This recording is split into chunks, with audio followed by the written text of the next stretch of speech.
It says the video is starting, and I've been informed that I'm live now.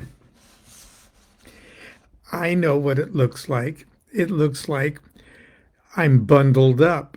Can you believe it? It was just a couple of days ago. It reached over 105 or 6 in our backyard. And we've had sweltering days. I've had to take refuge in my office, and I've been running around the house indecently.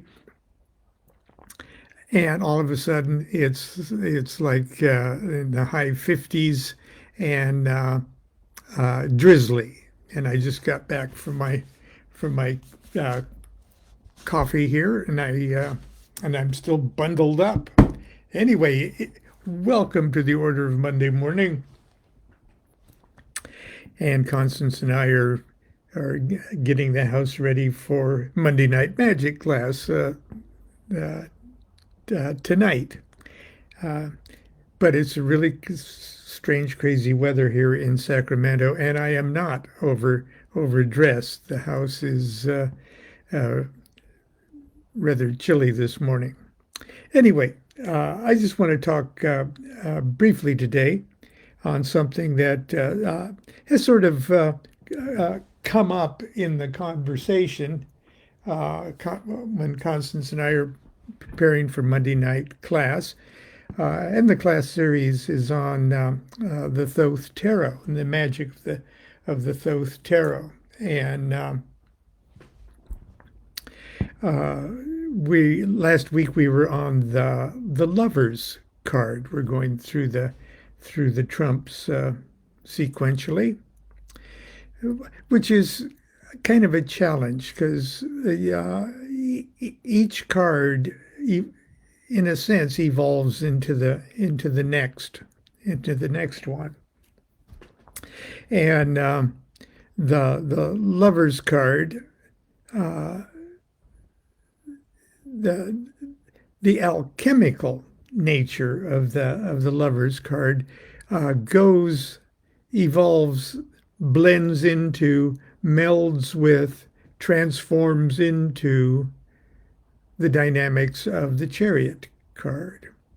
And the charioteer, if I thought I had carries the Holy Grail.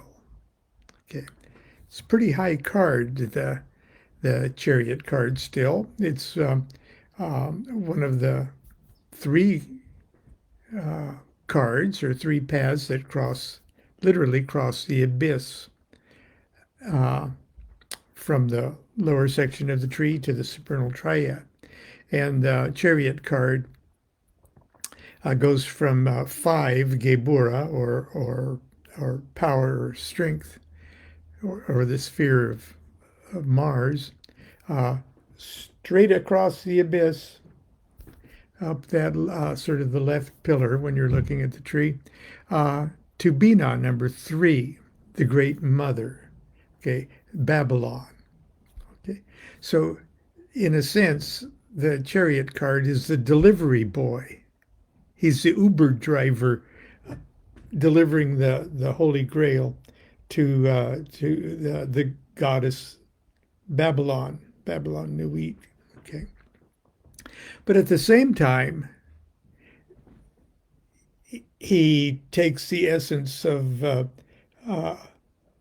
or he's given a delivery from 3 back down into the trees. So all the paths are a two-way current.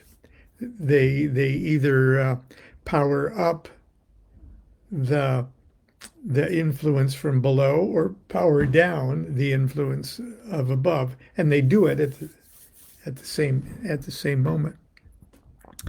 But anyway, when dealing, because the Thoth Tarot deals, it's not only tarot that it talks about, it's not only Kabbalah that it talks about, but it talks about it delivers a message. It carries a message.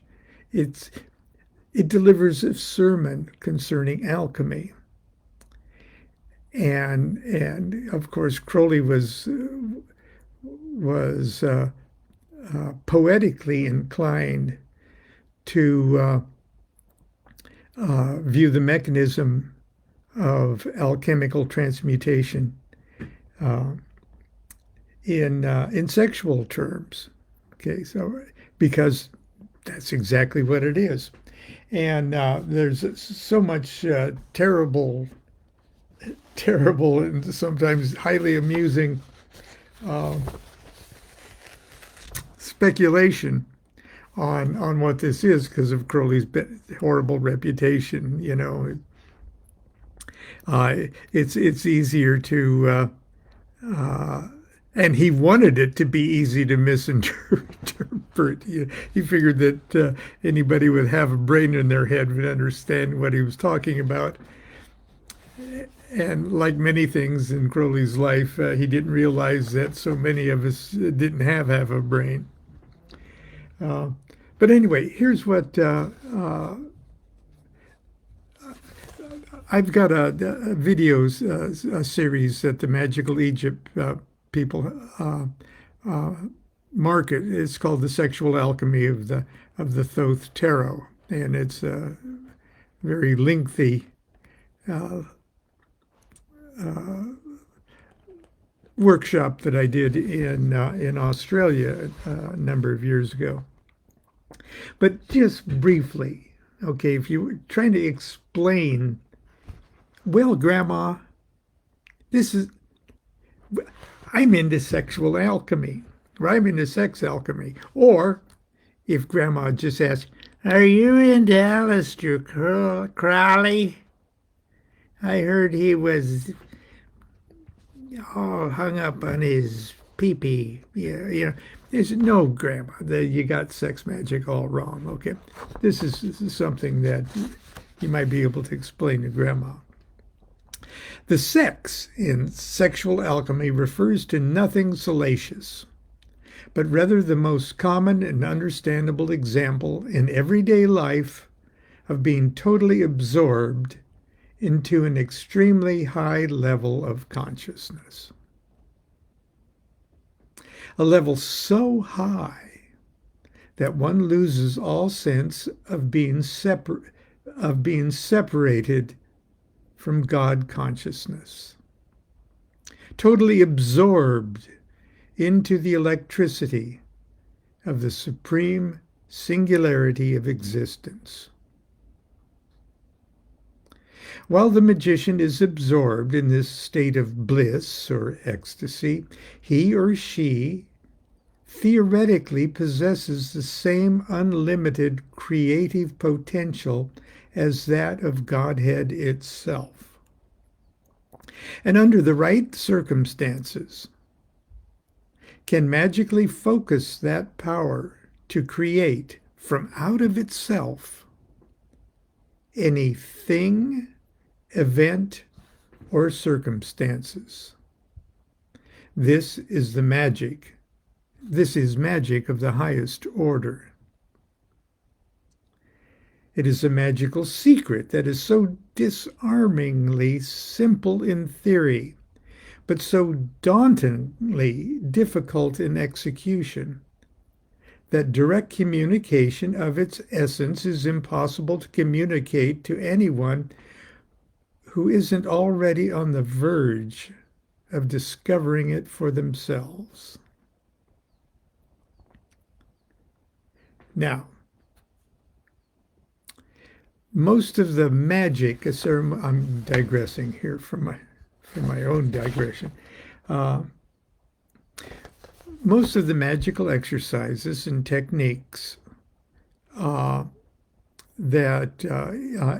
engage, or that we read about to engage the magician, the various banishings and invocations and consecrations and various meditations and exercises, all of that That's magic, yes, but it's the magic to prep yourself to do the magic.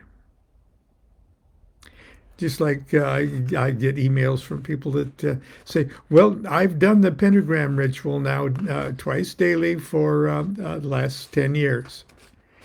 And I'm receiving I don't know what I'm to expect. Well, you're expected to go do some more, to start growing and taking the next steps. Okay. Uh, but anyway, so that's uh, let's see here. This magic's of the highest order. It's a magical secret, so disarmingly simple in theory, so dauntingly difficult in execution, that direct communication of its essence is impossible to communicate to anyone who isn't already on the verge of discovering it for themselves. That's because it is so freaking self-evident. You, you, you say to yourself, that can't be because I've always sort of thought that, you know. Crowley himself unwittingly stumbled across this secret and published it in so many metaphoric words in his 1917 Book of Lies. The Book of Lies, falsely called Breaks. It was only when the head of the magical order, Ordo Templi Orientis, who Crowley was only sort of at the time an honorary member on paper kind of thing, the head of the magical order, Ordo Templi Orientis, visited him and drew his attention to the revelatory passage. Only then did Crowley realize himself what a magical bombshell this was. Indeed, from that moment forward until the end of his life in 1947, Crowley's magical focus would be the development of the magical art of sexual alchemy. The essence of the secret is not a secret at all, but a most fundamental fact of life expressed throughout time in religions and spiritual movements of all cultures. We see it thinly veiled in art and literature and religious forms everywhere, including the beautiful Eucharistic ceremonies of Orthodox Christianity. Crowley designed his own Gnostic Mass to be a group celebration of this wonderful secret. Constance and I have celebrated it publicly in our home since 1979. Unfortunately, once we moved to Sacramento here, yes, we haven't done it. Publicly, the public Mass in some time. After the priest and priestess come together and dissolve into the ecstasy of Godhead, their union creates a new life in the form of the host and wine, of bread and wine, just like in the Catholic Eucharist. Just as the knight and queen, in like the tarot, the yod and hey, just as the knight and queen unite to create the prince and the princess, that's how the priest and priestess in Gnostic Mass come together. Then the priest and the congregation drink the wine and eat the host, and a new life is passed on to them. With the Thoth Tarot, Crowley tried to tell this story in the symbolism of alchemy. And I call it, when I go through the entire deck, I call it the Adventures of the Orphic Egg. That's that egg that comes flying in to the uh, number one card of the tarot, the magician. Just comes flying in saying, okay, I'm ready for my adventure to begin. Okay. Uh, and in the workshop, I say, but first I want you to write something down. And this is a quote from Crowley in the Book of Thoth. The climax of the descent into matter is the signal for the redintegration by spirit. Now, for years, when I read that, my eye just passed over that word redintegration, and I read it, my brain read it as reintegration. It's not reintegration, it's redintegration, which is an archaic word that means something entirely different. Redintegration refers to the restoration of the whole of something from a part of it.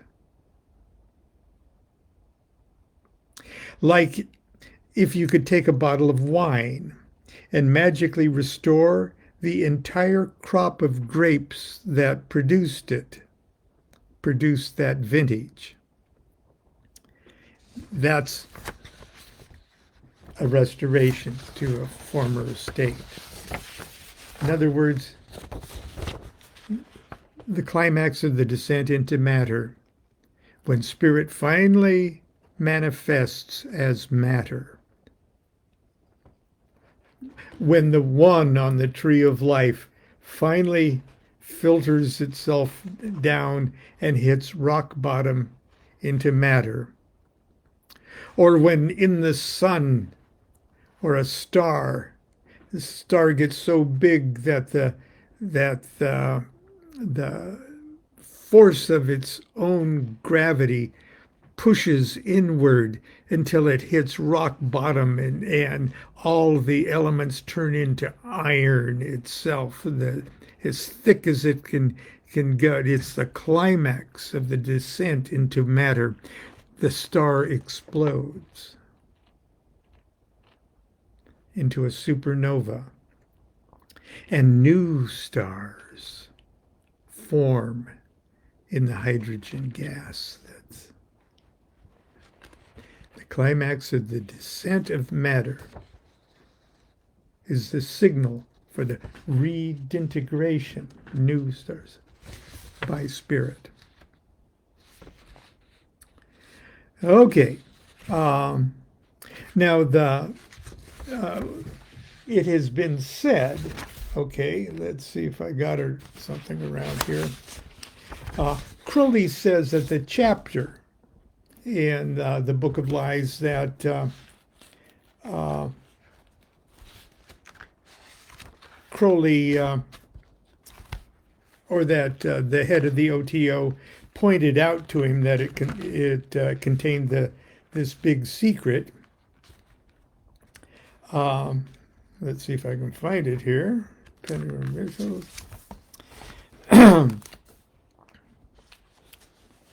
Let's see here. So Ruby, I can talk amongst yourselves. Okay.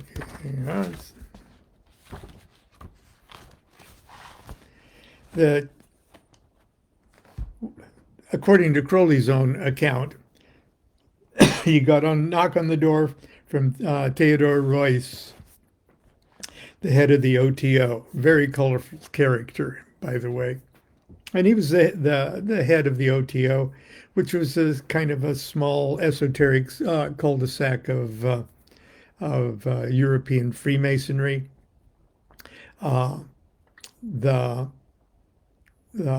They had broken from formal Freemasonry because the OTO accepted women. It was a co-ed thing. But the OTO was European esoteric Freemasonry, if you will. And he says, you got to stop publishing our main secret. And Crowley says, I don't know your main secret. I don't know what you're talking about, you know. Uh, and Royce goes to, I guess, Crowley's bookcase and pulls out the Book of Lies and goes to chapter 69. And it's called The Way to Succeed and the Way to Suck Eggs. And here's chapter 69.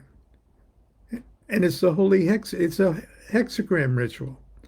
This is the holy hexagram. Plunge from the height, O man, and excuse me, this is the holy hexagram. Plunge from the height, O God, and interlock with man. Plunge from the height, O man, and interlock with beast. The red triangle is the descending tongue of grace. The blue triangle is the ascending tongue of prayer. Now, usually we associate the direction of red and blue triangles just in the opposite way. We usually see the hexagram of fire or the pentagram, triangle of fire, triangle of water, red, blue, and in this case, just the opposite. This interchange, the double gift of tongues, the word of double power, abrahadabra, the union of the macrocosm with the microcosm, the 5 and the 6, the holy guardian angel, abrahadabra. I digress, sorry. This interchange, the double gift of tongues, the word of double power, abrahadabra, is the sign of the great work.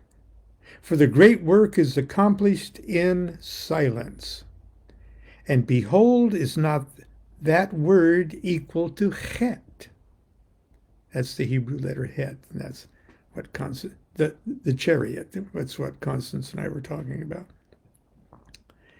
That is Cancer, whose sigil is 69. This work also eats itself up, accomplishes its own end, nourishes the worker, leaves no seed, is perfect in itself. And it ends with, little children, love one another. Okay. In his commentary, he says the key to the understanding of this chapter is given in the number and title. The former, being intelligible to all nations who employ Arabic figures, 69, okay. The latter only to experts in deciphering English puns, succeed, suck eggs, okay. Well, anyway, that's what Crowley said, Royce pointed to, and he says, as if, okay, this is almost vulgarly explicit on something that is, more profoundly more subtle and sacred. But there's another chapter in the Book of Lies that he could have just as easily pointed to, and that's chapter 15, the gun barrel. And this, where detractors of Crowley often and very understandably point to what he's saying as, oh, it's so phallic-centric, okay? As if it's only the man, it's only the phallus, it's only the son that he's talking about. Well, he can talk about that because that's where his point of view. But if you can't see the co-equal female aspect in all of these things, wake up. This one's called the gun barrel, chapter 15 of the Book of Lies. Mighty and erect is this will of mine, this pyramid of fire, whose summit is lost in heaven. Upon it I have burned the corpse of my desire. Mighty and erect is this phallus of my will. The seed thereof is that which I have borne within me from eternity. And it is lost within the body of Our Lady of the Stars. I am not I, but a hollow tube to bring down fire from heaven. Mighty and marvelous is this weakness, and that's with a capital W. This heaven which draweth me into her womb, this dome which hideth, which absorbeth me. This is the night wherein I am lost, the love through which I am no longer I.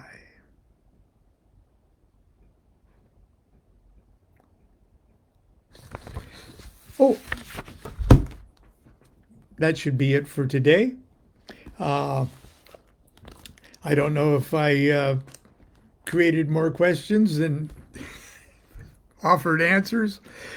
But anyway, I thought I'd do that. And tonight, Constance and I are going to be talking at Monday night class about that chet, that chariot card, that path, and those dynamics. What is in that Holy Grail that the charioteer is carrying? And what's in that cup that he is delivering? Until then, we'll see you tomorrow. Continue to be good to yourself, be good to each other. Order of Monday morning is dismissed. Do what thou wilt should be the whole of the law. Love is the law, love under will.